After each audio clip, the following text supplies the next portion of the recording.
Hello, welcome to my mukbang.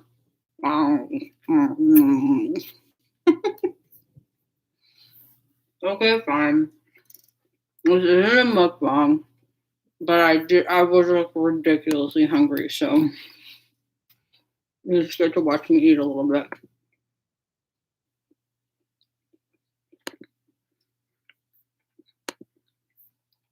Though, of course, longtime viewers will know that Rhys hates people seeing him eat, so he covers his mouth.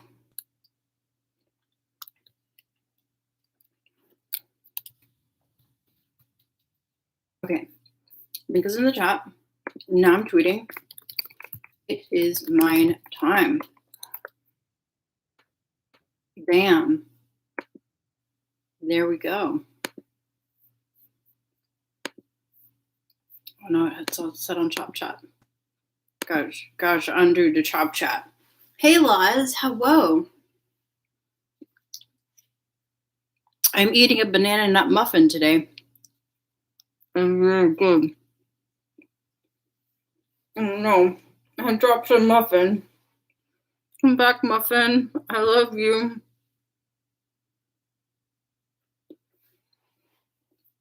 Hey, Ebony.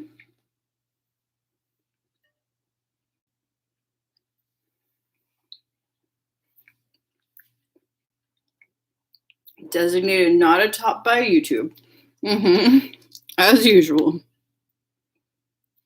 It's just so good. I was so hungry by the end of the day today. I don't know why. Maybe I just burned too much energy. But,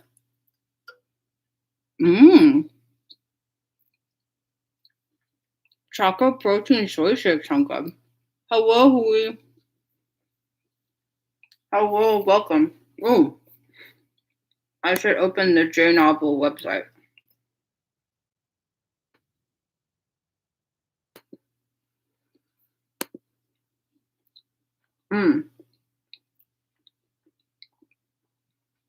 You are so right, Laws. Food good for brain.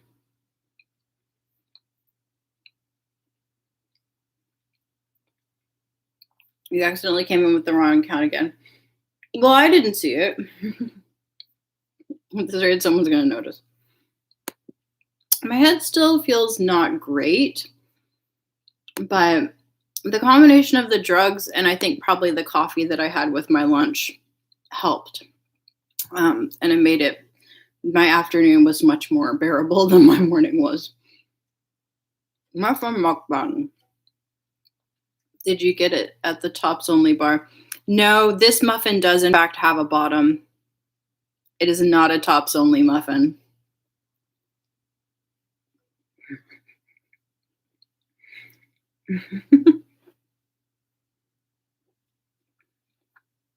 You guys talk for a minute. I gotta eat. How are you? How was your Monday, Ben?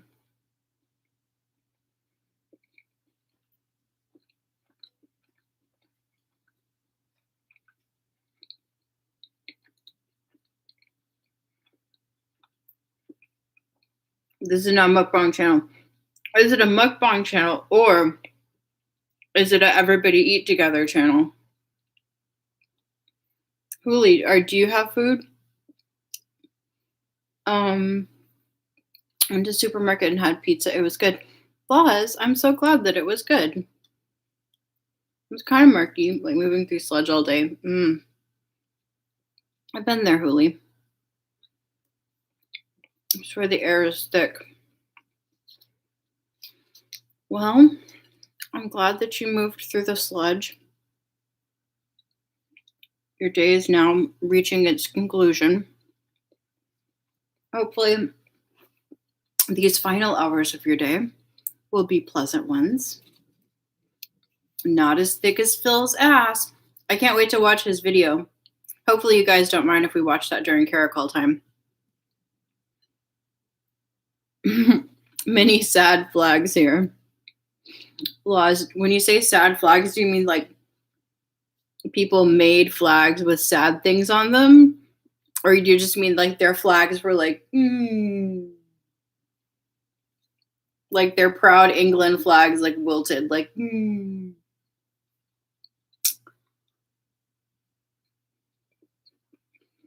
Yeah, is anything really as thick as Phil's ass? The answer is no.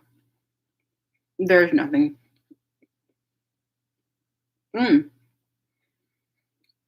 Law says it's good video. I believe you.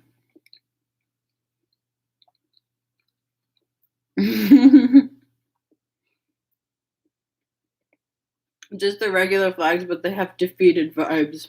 I'm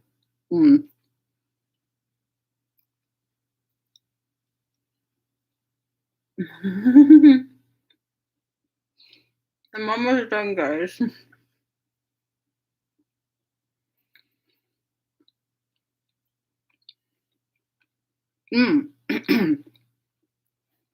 I feel that Ebony is the only one who has not told us about their day yet. Apart from Neighbor's Garage. I appreciate your Neighbor's Garage and them like updating it, like a status update.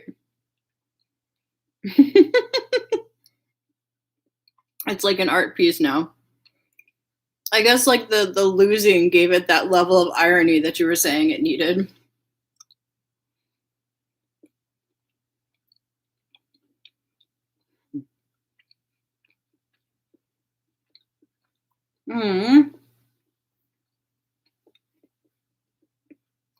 I'm glad Phil Video was able to add some brightness to your day.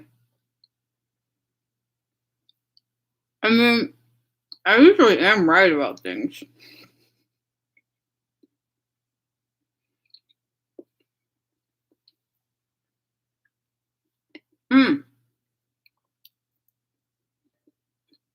Last big bite.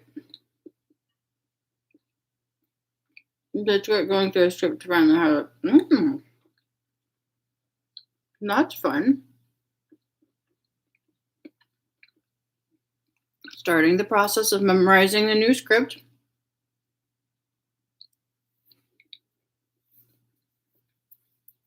I'm not choking, guys. I'm not choking. I don't have a choking kink, but, you know, if I do start to choke, I hope that does it for you.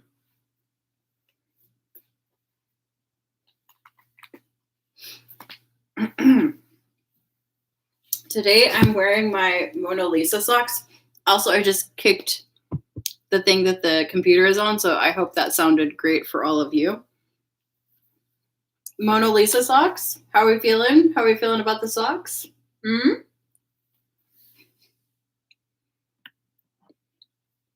It's a reading so you don't have to memorize. Oh, okay. Okay. Well, that's nice. Just a little thunk. I'm glad you appreciate. Oh, you don't like other people choking, Huli. Noted. Thank you. Thank you. I'm glad you guys appreciate the socks. Well, are you guys ready for some mind time? Do do do do do do do do do do do. Do do do do do do do do do do do do do do. Fresh mind, get your fresh mind. I'm not sitting on my futon. I am sitting on this beautiful work of art on a pillow. 360 degrees of knee. Yes, I'm sitting on Dan and Phil's faces. Got the front knee and we got the back knee.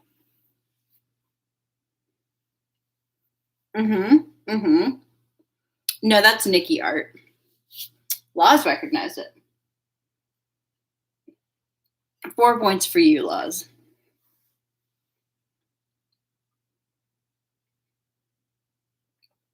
Okay. This chapter is titled Reporting to the Prince.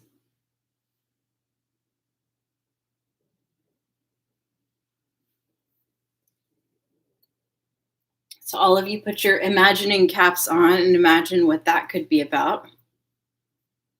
Hooli says, oh, here we go. La says, oh no. And Ebony says, oh.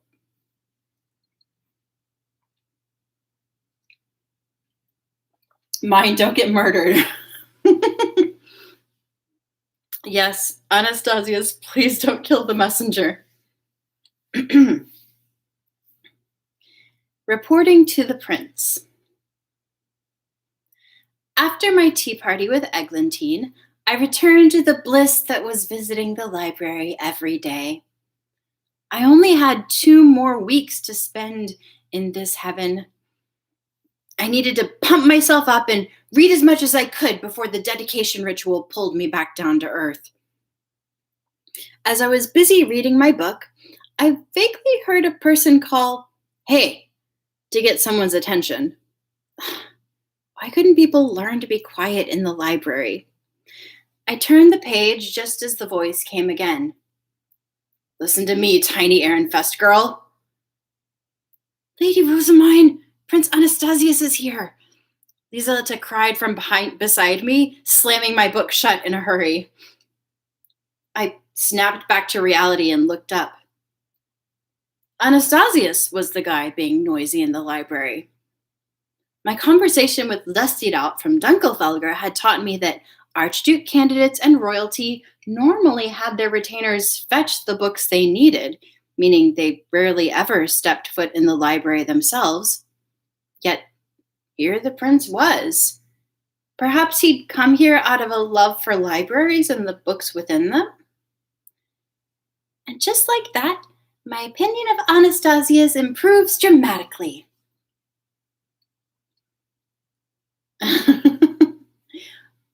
Oh, Laz says, "Prince is dangerous, could be death, could be worse, marriage." And Hooli says, "I think she's going to be engaged to the prince, but later."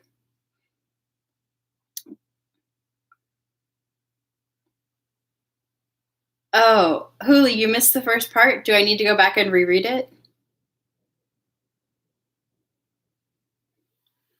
She just thought it very hard.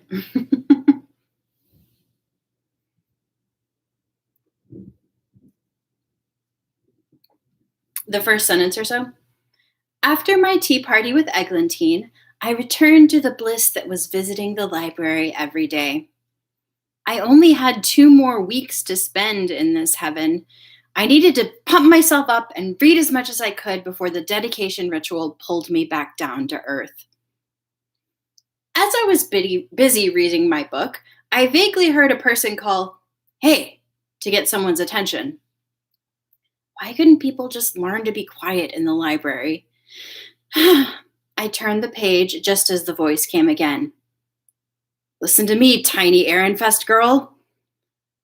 "Lady Rosamine, Prince Anastasius is here," Lieselita cried from beside me, slamming my book shut in a hurry. Did that cover what you missed, Hooli? You think first she's going to be engaged to someone else? You're welcome.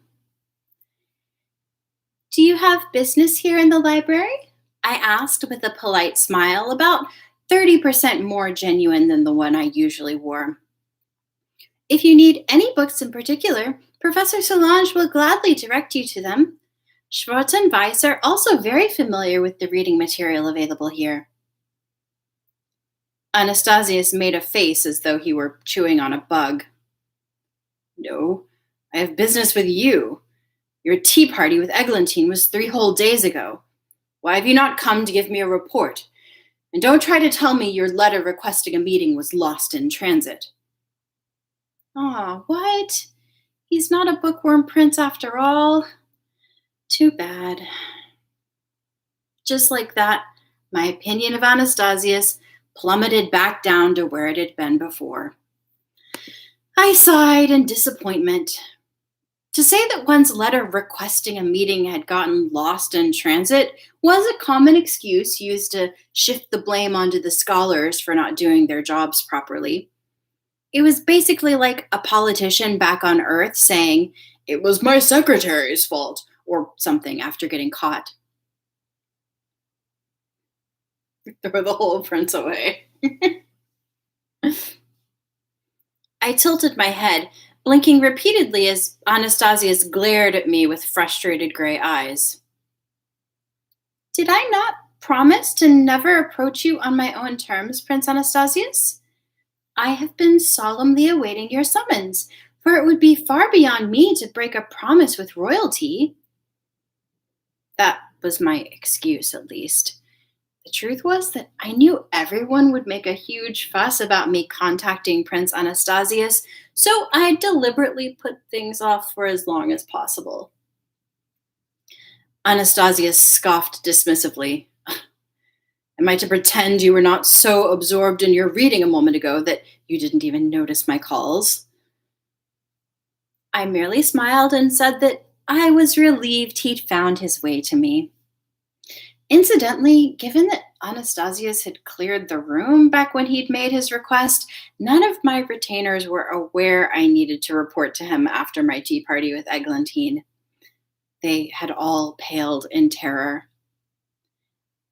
No matter, he said. I summon you now. Give your report immediately. Even though I will not have any gifts to bring? I asked. My hope was to postpone this for at least a short while, but Anastasius seemed to be in a pretty big hurry. He remarked that he didn't care and that I was to come immediately. Then he turned to leave the reading room, flourishing his black cape in the process. Good save mine. Like the Fox Prince, no touchy. You're going to give them a heart attack. I know. Spare a thought for mine's poor retainers. A flourish. Dramatic bench, yes. Anastasius, he does know how to leave a room. I jumped out of my seat and reached for the book on the desk. I needed to check it out now, since I most likely wouldn't have time to return to the library if this little meeting stretched on for too long. I wish to, I began, only for Liseletta to interrupt me. I shall borrow the book in your place and return the key to the carrel. Please report to Prince Anastasius at once, she said. Richarda joined her in hurrying me on. The book was ripped out of my hand, and I was practically dragged out of the library. I messed up. I trailed behind Anastasius with Richarda, Hartmut, Cornelius, and Leonora in tow. The end result of my attempt to avoid standing out was the prince summoning me directly, such that I was now walking directly behind him on our way to his villa. To make matters worse, we were at a point in the semester where more students were finishing their classes, so there were even more potential onlookers. I should have just sent a normal request for a meeting. Why did I have to be so dumb? As much as I wanted to hang my head in sorrow, I kept a smile plastered on my face and marched forward, holding my head high until Anastasius suddenly stopped and turned around. Talk about slow. How are you this slow, Rosamine? My apologies. Please feel free to return to your villa ahead of me, I said. It really wasn't something that could be helped. Anastasius was just that much taller than me, and I was already trying so hard to keep up that I was almost out of breath. I was significantly healthier now, but I was relying on my magic tools so much that I still lacked stamina. Trying any harder would simply result in me embarrassing myself. In fact, I might collapse just trying to maintain our current pace. The most exercise I'd done over the past week was walking to and from the library, so it wasn't much of a surprise that I'd developed pretty much no extra stamina. This also reminded me that I had stopped keeping up with my morning exercises, something I was sure Ferdinand wouldn't be all too pleased to hear. Well, whatever. There's already 100 things he's going to be mad at me about. What's one more on the pile? I did my best to keep my legs moving and my breathing steady, but it eventually became too much for me. My body felt heavy and I started gasping for air. Flashback to how absolutely unaccustomed to noble ways she was in the trumpet incident we watched yesterday. Yes, most certainly, Huli. Excuse me, milady. Richarda. After a word of caution, Richarda hefted me up. I was so relieved that I collapsed against her without a second thought, only to straighten back up a little when Anastasia stopped in place. He was now looking at us in total disbelief. Lady Rosamine has a naturally poor constitution, meaning she has considerably less stamina than others her age, Richarda said. I noticed that she had started to pale and was likely to faint soon, so I hope you will forgive my carrying her. Likely to faint? I heard something about her weakness from Ralphen, but is it truly this dire? Anastasius asked, his eyes widening. He had no doubt been told about me collapsing in the farthest hall on my way to get my shtapa, but he hadn't really believed it. Should Ralphen really have been so talkative in the first place, though? Maybe it was his job to give information to royalty and higher-ranking archduke candidates, but I had an inkling he was leaking everything about me to anyone who asked. She is much healthier than she was before, but she must still be wary of overexerting herself, Richarda said, squeezing me protectively in her arms. Anastasia shot us another look, this time tinged with equal parts disbelief and annoyance. If she cannot walk a distance this short, how can she travel through your castle? Alb Ehrenfest has given Milady permission to use her high beast when moving throughout the castle and the dormitory. This permission does not extend to the Royal Academy, though, of course. I would need the permission of royalty to ride Lessie inside the Royal Academy. You may carry her then. Just hurry up, Anastasia said with a sigh before he resumed walking. Richarda followed after him with me in her arms. I noticed we were getting even more looks now than before, and it took me a good deal of self-restraint not to cover my head with my cape to escape their gazes. I knew doing that would just make things worse. Are you well, milady? You seem to be turning more pale, Richarda whispered, keeping her eyes directly forward as she walked. It seemed I'd pushed myself a little too hard. The second I started to relax in her arms, I started feeling so sick that my head spun. I feel bad enough that I yearn even for Ferdinand's kindness as a means to help, I said. It was extremely rare for me to willingly ask to drink one of his potions. Richarda merely squeezed her eyes shut and then exhaled.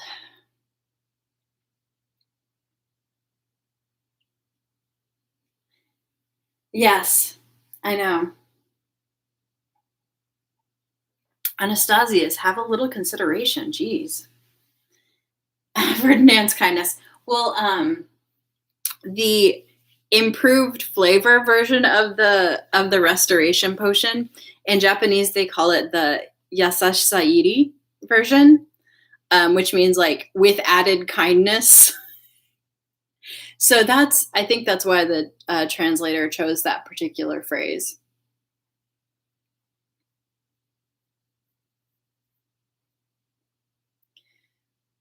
Please sit here, Lady Rosamine.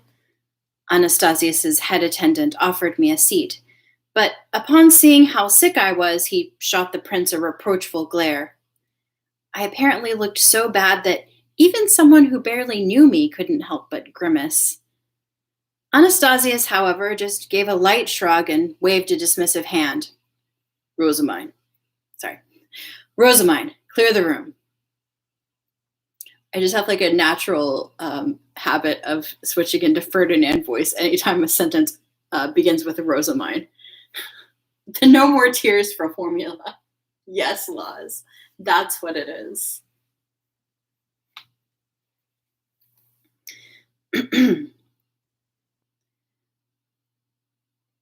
Yeah, Ferdy voice.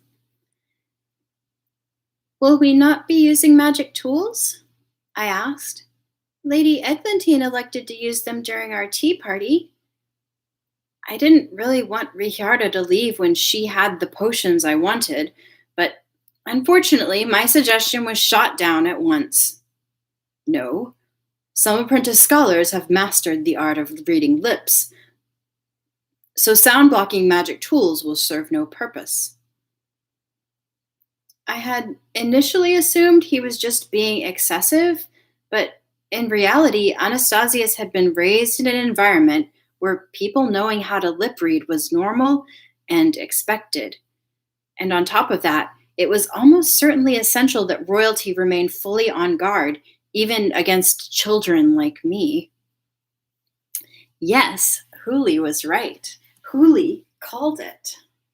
There are people who learn lip reading specifically to eavesdrop on conversations where people are using sound blocking magic tools.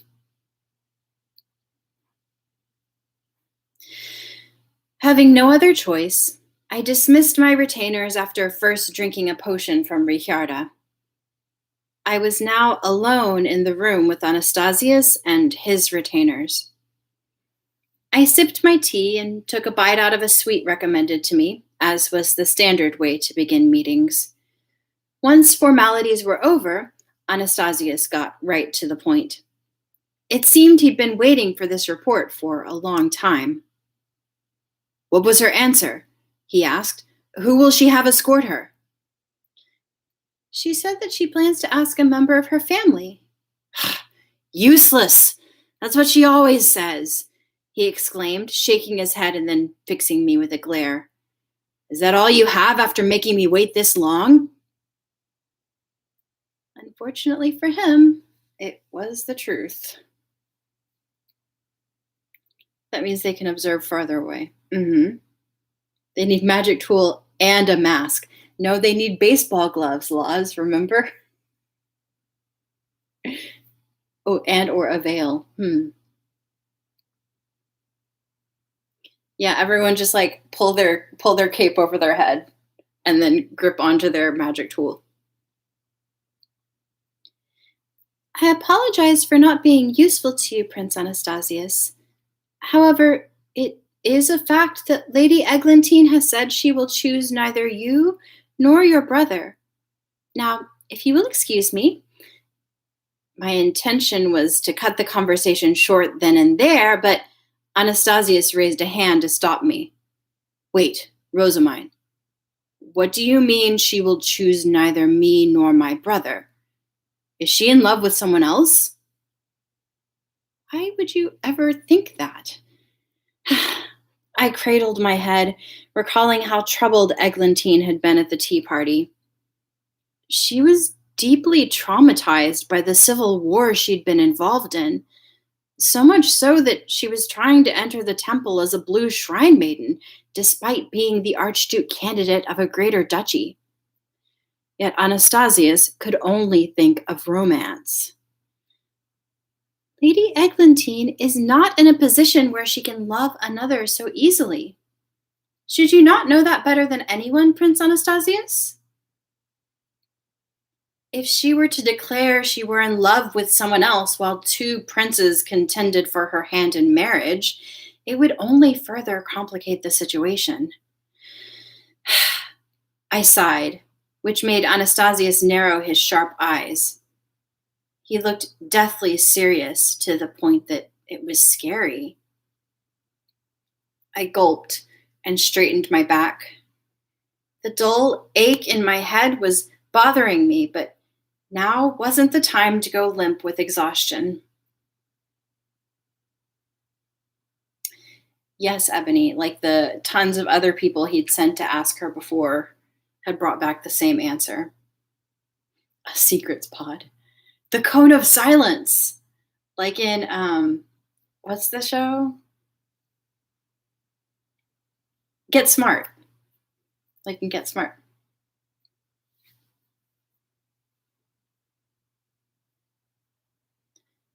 You know something. What did Eglantine tell you? I had thought you would know what I am referring to already, Prince Anastasius. I will decide what I do and do not know. Speak. Perhaps due to his sheer presence as royalty, the aura he exuded overwhelmed me and allowed room for neither protest nor disobedience. Oh well, I just needed to avoid mentioning Eglantine's plan to join the temple. You are aware that Lady Eglantine is a former princess who lost her family in the Civil War, correct? Yes. It is because of this experience that she wishes to choose neither you nor your brother. She will only make a decision if ordered to by the king or Alp Plassenberg. Lady Eglantine does not wish to bring about yet another war, but I imagine that much is already common knowledge, I said, cautiously observing his reaction. Anastasius blinked in surprise, pausing for a long moment before giving a response. Eglantine wants to return to royalty, does she not? That is what I was told. It was my turn to blink in surprise. I hadn't expected that at all. As far as I'm aware, her grandfather is the one who wishes for her to return to royalty. He feels he stole her rightful place from her by adopting her. The previous Al. Anastasius muttered under his breath with a sigh. Do you mean to say Eglantine does not wish to be royalty herself? I am sure Lady Eglantine wants peace more than anything else. You're right. Mine is in it now. And we have some artwork.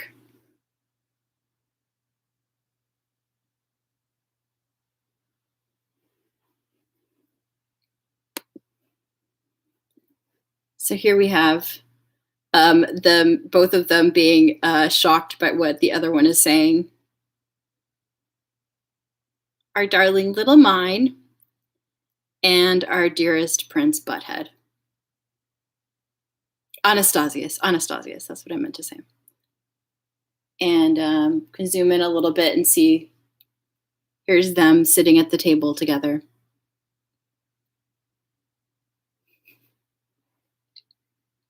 Yes, art. I mean, Hooli, didn't we already establish that mine thinks he's handsome and that he's the only man that she's actually referred to as being handsome in the entire series? So, I mean, he's apparently attractive, at least in looks. I'm sure this will have no ramifications on the future royal family and royal party in the future. Someone get baby a high chair. I know, she's so tiny. He's been misinformed, so you give him tiny benefit of the doubt. Yes, Hooli. Mine has admitted that other people find Ferdinand attractive, but for her part, she doesn't see it.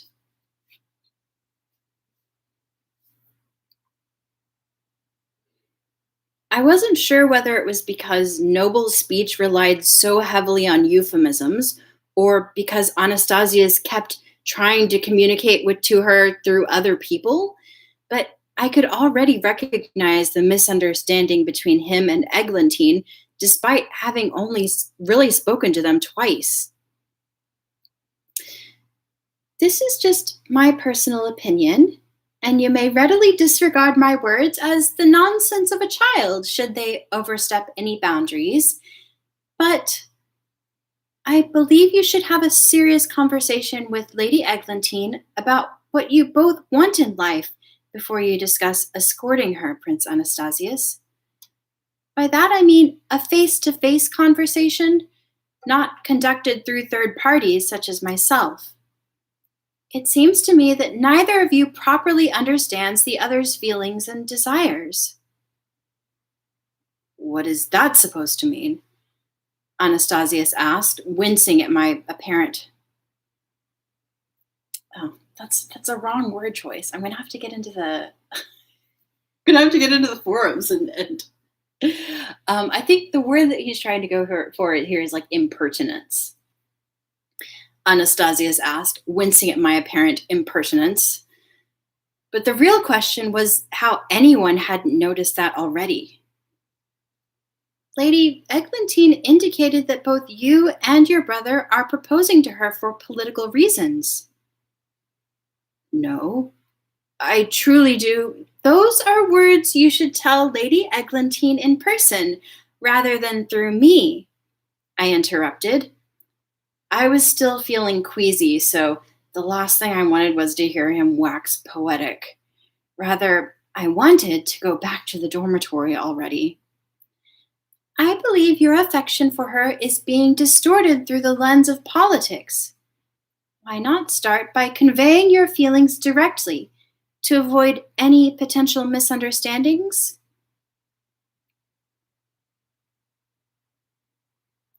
Liking him more and more, even if he is a butthead, says Hooley. Ferdy's either prepared for this or will be furious once he knows. Maybe if he didn't scowl at her all the time. Yeah. Oh, yeah. He wrote petulance, but I think he means impertinence. She doesn't know he's in love with her. Don't interrupt a prince. Yeah. Which is ruder, interrupting a prince or barfing on one? Oh no, not mine giving love advice.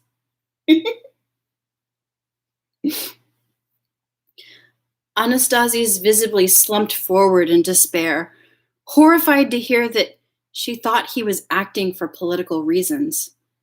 Naturally, I elected not to conclude my advice with, considering how little you understand each other, perhaps it would be best for Lady Eglantine's future if you simply never spoke to her again, and instead took a more diplomatic approach.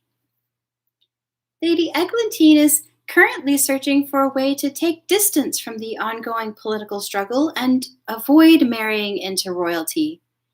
She had wished to become Alp Klassenberg to achieve this, but would that truly work? I asked. It would prevent her from wedding into the family of another, at least. Fewer women become Albs, but when they do, men wed into their families rather than the other way around. It turned out that when a male successor died and a woman was quickly forced to inherit the position of Alb, her engagement was normally canceled in the process. Only male archduke candidates in a position to marry into other families could marry female Albs. In a similar regard, a woman set to become Alb would usually have her engagement canceled when a younger brother was born and took her position. That was what had happened with Georgina and Sylvester, to my understanding. Mine will look after her. You may prioritize her feelings, you may prioritize your position in the royal family, or you may come up with some clever third solution that is beyond me. In any case, you have quite a bit of work ahead of you, Prince Anastasius. What did one need to become king? Was simply giving up on Eglantine an option? What actions would need to be taken in either of these scenarios? I wasn't all that informed on royal affairs, so these were questions I didn't have any answers to. This may be tough given Lady Eglantine's current position, but I believe it best to take the path that will allow her to live as peacefully and with as little conflict as possible. I continued. I think so too, Anastasius muttered. He then grinned as though some brilliant idea had just come to him. Rosamine, your report was far more valuable than I expected. The prince's determined expression made it abundantly clear he had not elected to give up on Eglantine.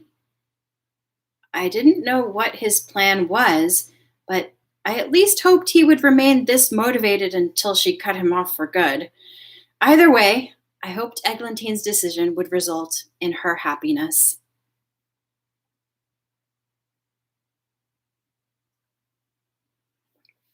Huli, what would you like me to read again?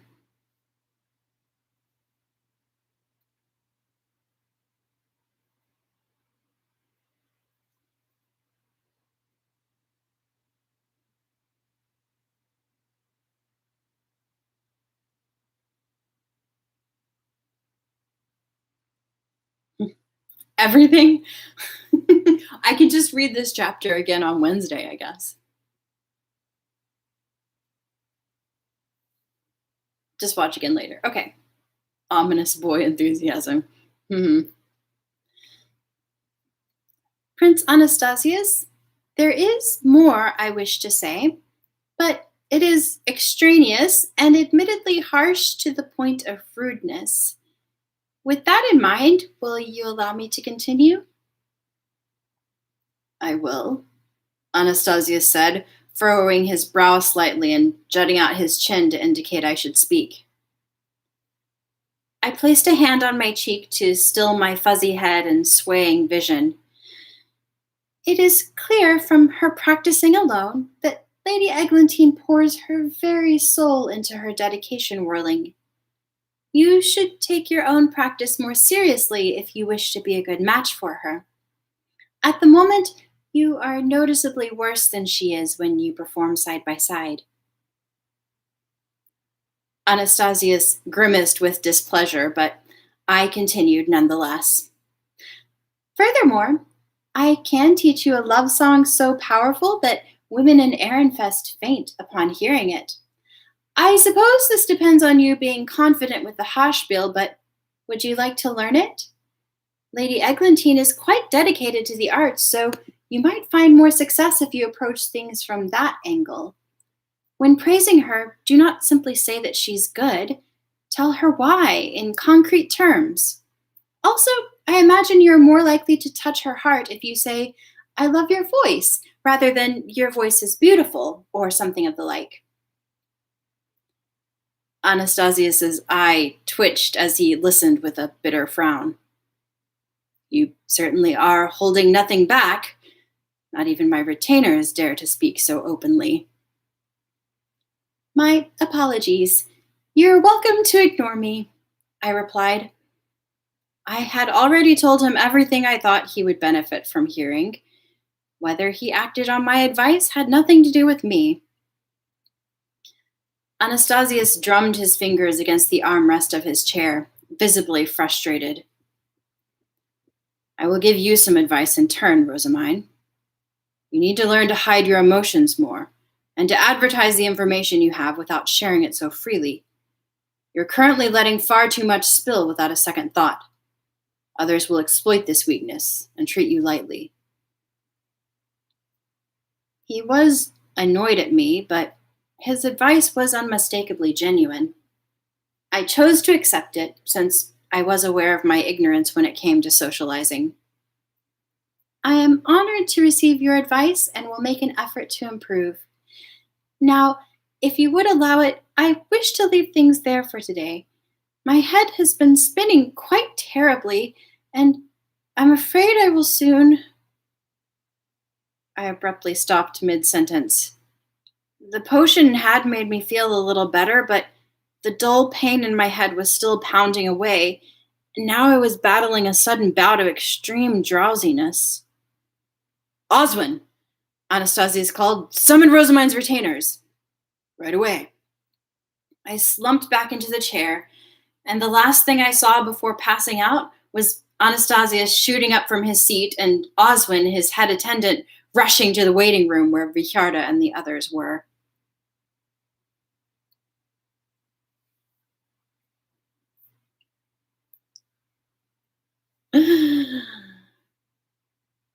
Oh, specifically the parts leading up to the Georgina part. Yeah, I can re-explain that to you.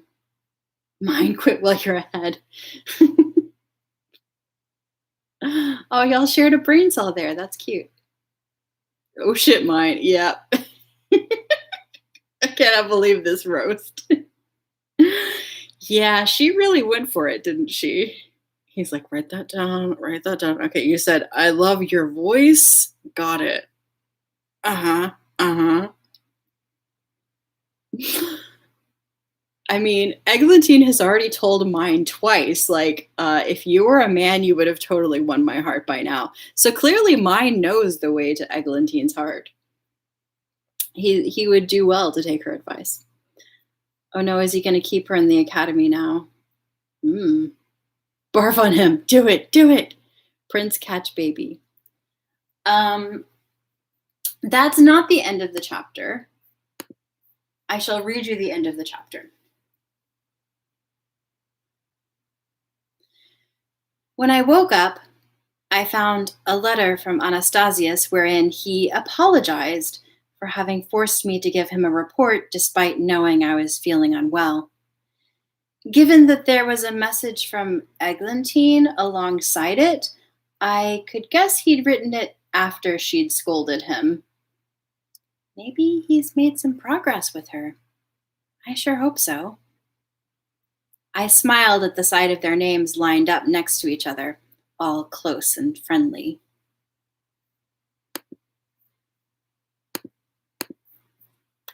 And that is the end.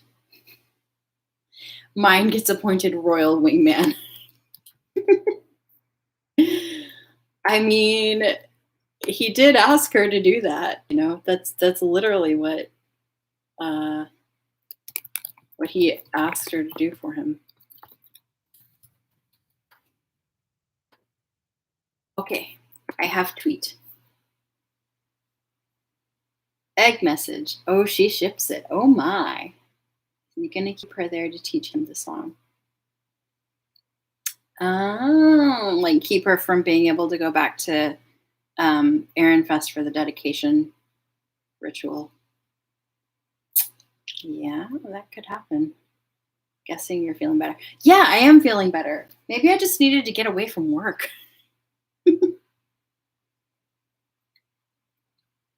I needed to not be at work, and I needed a dose of mine. Maybe she will have to leave Hospital lady. Oh, Rosina. Like she'll have to like give Rosina to him or something. Let's hope not. Poor Rosina. Mine was solution. Yeah. Well, mine's unconventional methods. Mine not knowing the noble way to do things and just doing things her own way was the solution. Because apparently the noble way of doing things is like just passing notes back and forth like, you want me to escort you to the graduation ceremony? No thanks. Please? No thanks. But can't I? No thanks. Like that's the conversation they'd had back and forth over and over again instead of just talking to each other. Maybe just till he learns the song. OMG, this chapter, guys, so exciting. I loved it. Yes. She needs to do her exercises again. You're right, Ebony. She's been neglecting her physical therapy. Okay, so Huli, the part that you wanted to hear again.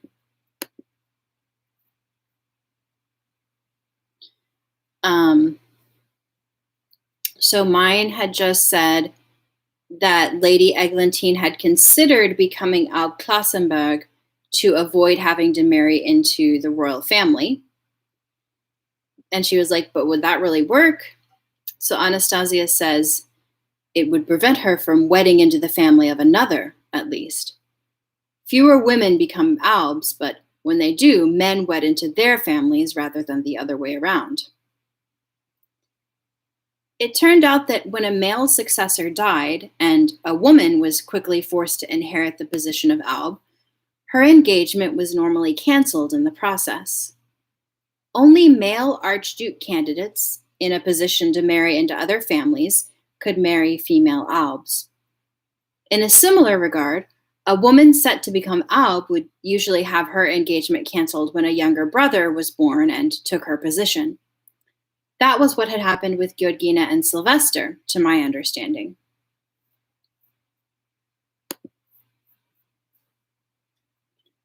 Assigned exercises are very easy to forget and they're boring. Agreed, Laz. Big agree. If his music teachers are any good, they should be able to pick up the music and teach him. Mm-hmm. Correct, Ebony. It's Anastasia's idea to have Egg become Alb and become her first waifu.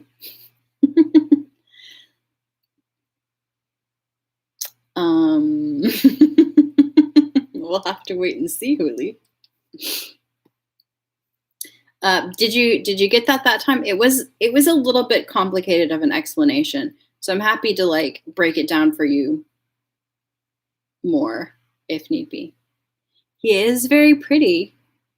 He would make a beautiful first wife of Klassenberg, maybe like in the Doljin.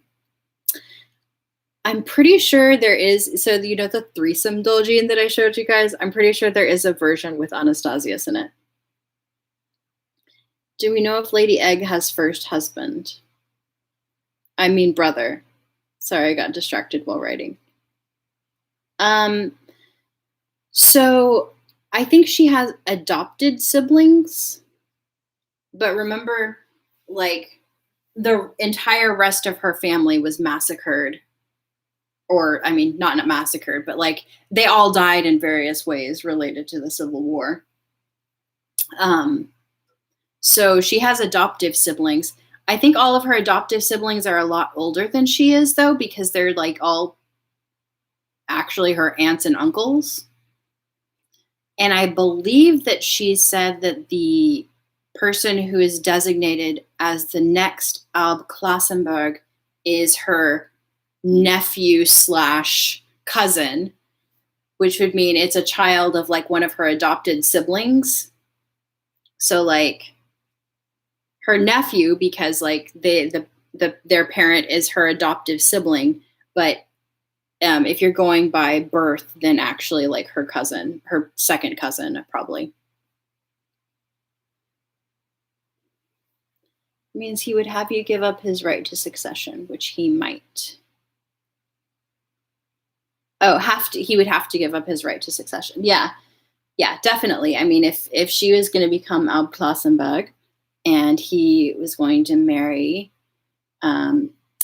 her as her consort, then he would not be king. Most certainly. We need a royal family tree. Yeah, I feel like there is one somewhere in one of the fan books or something. I'll have to dig around and see if I can find it. That would be so cute. Yeah, it would. Potentially. This is a complicated world. Yeah, like Ebony said, it's too complicated, really. It's too complicated. That would be one way to get her to marry him, to give up the princehood. Yes. Yeah.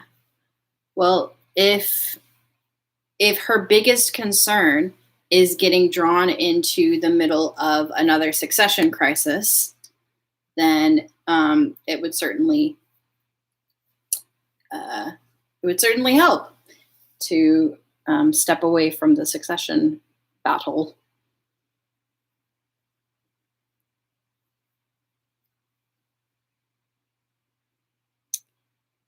But yeah, exciting chapter, right? I knew that was going to be the next one. Like I was thinking about it on the drive home. I was like, what's the next chapter? And I was like, okay, she just talked to Eglantine. Oh, she's got to talk to Anastasius now. Then his older brother would naturally become king. Ziggy. Yeah, Prince Sigiswald. Because I think she does like him, and if there wasn't a succession thing, she might have already said yes to escorting. Or at least that seems to be the impression that we get from Mind's point of view. You know, everything we're learning is filtered through Mind, but yes, I think that's a possibility.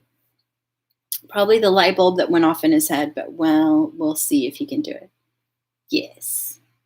I think she does not care. Mine is unreliable. She surely is.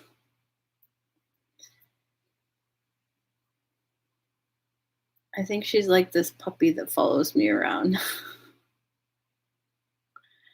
Yeah. Except it's not just one puppy, it's two puppies.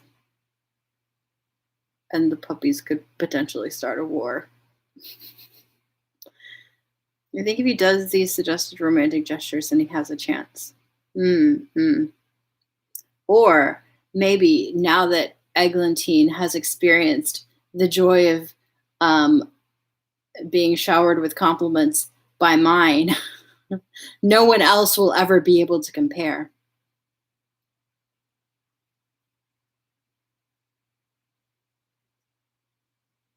The puppy is Anastasius. Mm-hmm. Lesbianism. Lesbians.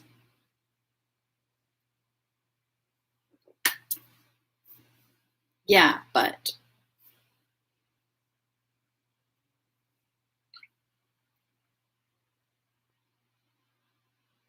mine becomes first wife of Egg Duchy. Big Barbie, I bet. That's a good thought. Yeah. So Eglantine becomes Alp Klassenberg and makes mine her first wife. And then that way she does not have to marry any royalty. Poor Anastasius. I guess she could make Anastasius her second spouse. It gives her a way out of the thing that is making her fearful. She'll take it. Mm. Mm.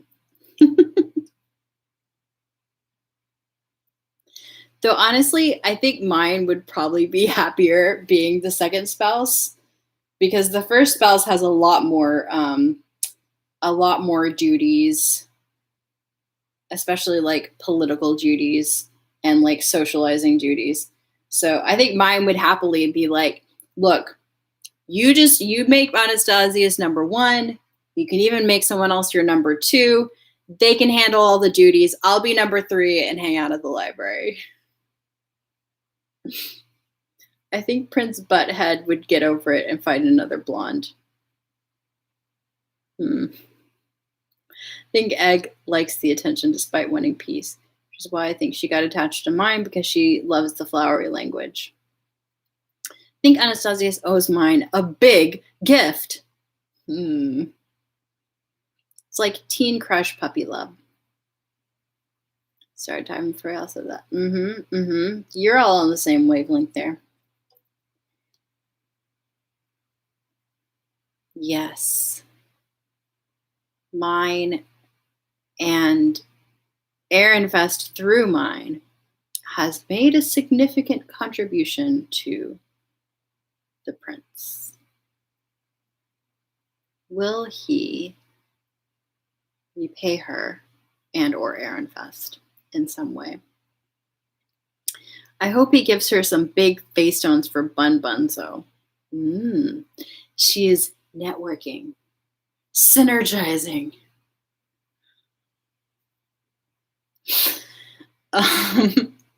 Well, I'm going to go ahead and wrap it up there. We have Caracol time in 17 minutes. Thank you guys so much for joining me. I had a great time. I hope you guys had a great time too. More mine on Wednesday. I still see mine like seeing romance like with her stories, but doesn't do romance herself. She likes to observe. Yeah. She's not necessarily like repulsed by romance. She just doesn't want any part in herself. Thank you very much. For me, God, I want Sylvester and Ferdinand's reactions. Yeah. Yee. Oh, a sneak peek of the title. Okay, I tell you. Title. No, I'm not going to tell you the title. That's too big of a spoiler. I'm saving the title for tomorrow. So you just think about that. Gonna